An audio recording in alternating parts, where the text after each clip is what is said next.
Hi everyone, my name is Hyun Kim and I would like to talk about EmphasisChecker, a tool I worked on with Seulgi Choi, Juho Kim, Vidya Setlur, and Maneesh Agrawala.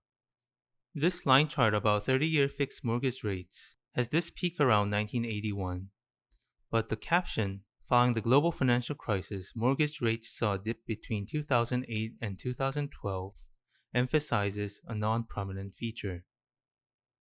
Prior work suggests that when emphasis mismatch, readers tend to focus on the chart and can miss information in the caption.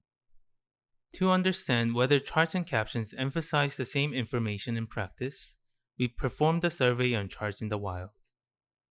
We collected 250 professionally written chart article pairs from various publishing venues, such as news and organizational reports. We also collected 30 chart article pairs from Tableau Public, a community of both professional and non-professional authors. Here are the results of our analysis.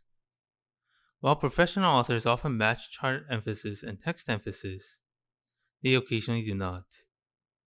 On the other hand, for Tableau Public, we saw that an overwhelming 93% were basic captions. A contributing factor may be that Tableau software by default suggests basic captions. To help authors write more effective chart caption pairs, we built EmphasisChecker. Let's say Tess, a policymaker, is interested in writing about housing policies. Upon uploading the data on Real Home Price Index, Tess sees a line chart showing Real Home Price Index on the y-axis and dates on the x-axis, along with its visually prominent features, the most prominent shown closest to the chart. She inspects these features by hovering over them.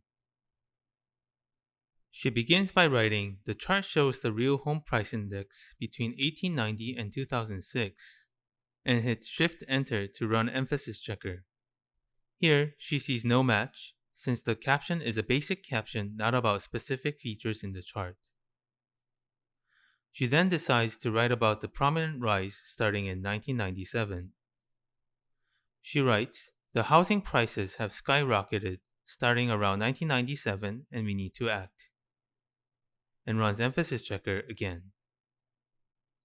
This time, it shows a match to the prominent rise. Next, she notices this point and the decline afterwards. She writes, looking back, they declined since 1984 with an increased housing supply as manufactured homes became available to the public, and hits Shift-Enter. This time, there is a red squiggly underline under declined since 1984, indicating a factual error. Hovering over this phrase, she realizes that she typed 1984 instead of the intended 1894. She revises this mistake and finishes up her writing by adding, a similar supply-side solution is what we need. Then she runs EmphasisChecker. This time, she notices a blue underline, indicating an emphasis mismatch. She confirms that it does not match the prominent features. The decision of whether to revise the caption further is up to the author based on the information, and here, Tess decides that she is satisfied with the caption. This is our approach. The user uploads their data into EmphasisChecker, and the time series prominent feature detector analyzes the data and displays the prominent chart features to the user. Once the user provides a caption to EmphasisChecker, the text reference extractor jointly analyzes the chart and caption to resolve the references and displays a comparison of chart and caption emphasis.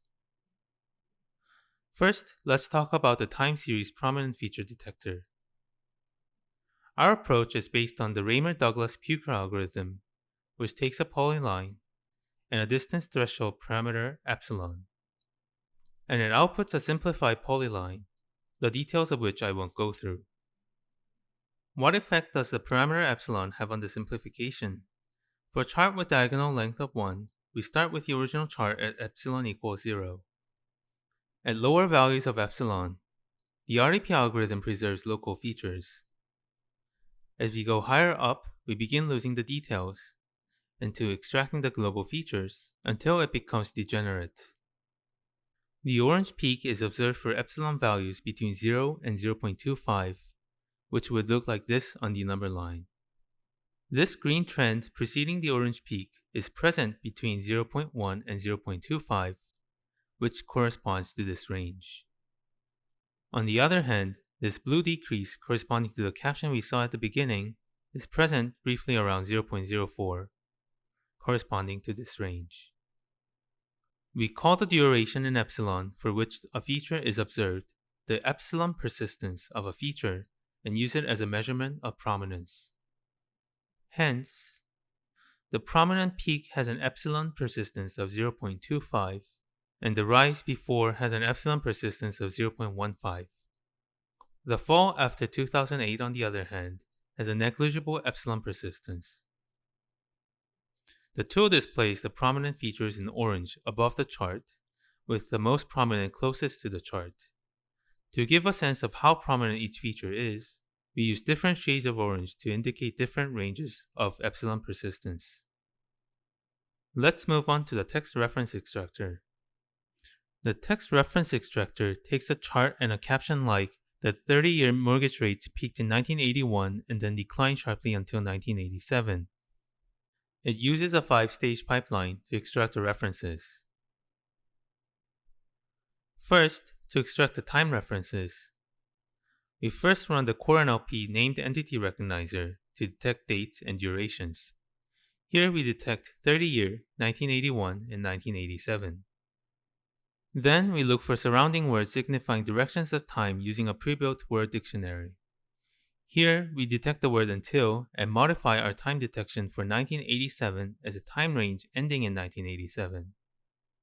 Afterwards, we extract data descriptions using a pre-built words list. In our example, we detect peaked as describing a local maximum and declined as describing a downward trend. Next, we pair the time references and data descriptions by looking at the dependency tree. This is the dependency tree for our example sentence. And this is where the time references and data descriptions are in this tree. We see that peaked and 1981 are closest to each other at distance 1, so we pair them. Same goes for declined and until 1987, so we pair them as well. We discard the unmatched 30-year. Next, we match the text references with chart data. Let's start with the peaked 1981 pair. In the chart, all the points highlighted in gray correspond to the year 1981. Since we know that we are looking for the local maximum, we can take the highest point in this range. For the declined until 1987 pair, we first look at the specified endpoint 1987. 1987 falls in this gray region. We play the same trick and look for the minimum point. The start point can be anywhere before this detected point, and we take it to be the maximum point within this range. And this results in this trend with a specified endpoint in 1987. Finally, we match the referenced features to the prominent features and color the matched features green. So how does our pipeline perform? For evaluation, we use the 43 synthetic and real-world charts from Kim et al., which includes the top 3 prominent features collected through crowdsourcing that can serve as the gold data. We compare this gold data with the top 3 features from EmphasisChecker and Contextifier, which computes feature saliency based on the values and the first derivatives. This chart shows how many of the top 3 gold features, the top 3 features generated by each of the methods, matched. The top 3 features of EmphasisChecker matched 1.47 of the top 3 features in the gold data, whereas Contextifier matched only 0.81. To quantify the performance of the text reference extractor, we ran our pipeline on 82 chart sentence pairs collected from a user study that I will describe later. The gold references were generated by 2 of the authors with third-party mediation. We found that EmphasisChecker correctly identified references in 57 chart sentence pairs, or 70%. For more on the errors, please refer to the supplemental materials of our paper. In addition, we ran a user study. We ran the user study as a within-subject study with 12 participants with regular exposure to chart caption authoring.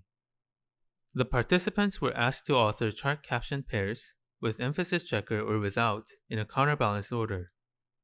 About the hypothesis, emphasis checker is useful in authoring charts and captions. All 12 participants stated that emphasis checker is better. Looking at the reasons, 6 mentioned that the alignment check feature was helpful, and 6 mentioned that the prominent features visualization feature was helpful. Please refer to our paper for additional results and discussions around the user study. So that sums up my talk, and you can find out more about our work at the project website available at this link. Thank you.